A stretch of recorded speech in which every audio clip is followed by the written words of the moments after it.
Welcome to this development series with Arch Network. These videos will help you get up and running with the tools used for developing programs on Arch. I'm John, and I handle developer relations. In this video, we'll provide an overview about some of the tooling we have available for developers. To start, everyone's favorite, documentation. We have two major resources, both found within the same subdomain, docs.arch.network.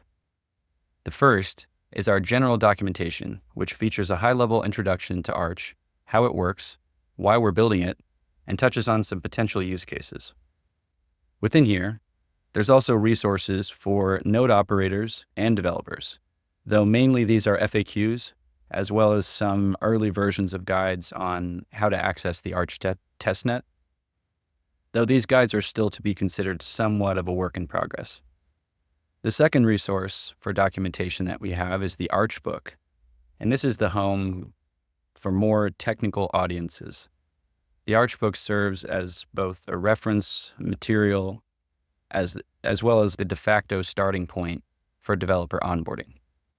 And lastly, our friends over at Maestro, an infrastructure provider that supports Arch as well as a few other chains, including Bitcoin. They provide an Arch RPC service, which is a necessary component for communicating with the Arch network. So for those interested in building on Arch without needing to run their own Arch or Bitcoin testnet for nodes, we encourage you to create a Maestro account and begin reviewing their documentation about these two services. Next, we have some of the repositories and applications. So there are four main repositories that are currently public for Arch. We'll touch on each of these in the next few slides, as well as our example application, the graffiti wall. Arch CLI, the main development tool for Arch builders, allows for creation and management of keys. It's used as a deployment aid for Arch programs, serves as a remote to starting and stopping the Arch local validator, showcases code from our graffiti wall dapp, as well as helps you run it locally if you wish, as well as houses the configuration details for connecting to devnet, testnet, and mainnet when it's available.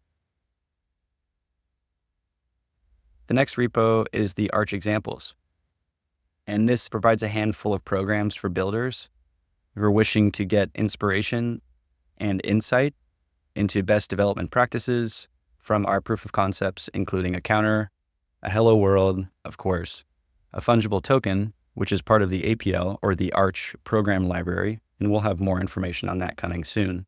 And lastly, the Oracle program. And each one of these programs, for the most part, with the exception of the counter, there are corresponding guides that can be found within the Arch book. So the Arch examples repo also provides necessary Arch dependencies for these programs. This includes the BIP 322 program and SDK libraries. Next, we have the Arch TypeScript SDK. And this is created by our friends over at Saturn. And this is an open source TypeScript library for communicating with Arch. It also provides support for Maestro's service as an Arch RPC provider. So you just need to pass in your API credentials, and you'll be up and running without any overhead of running your own node. And of course, there's the repo below. Then we have the Arch Rust Indexer.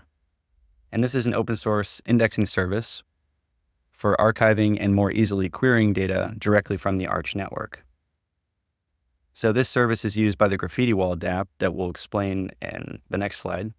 And really it allows, just like any indexer, for the block explorer to operate at a very, very snappy speed. So instead of data needing to be pulled directly from the chain, it's stored somewhere else and can be indexed in a way that allows for data retrieval to be super fast. And finally, we have the graffiti wall.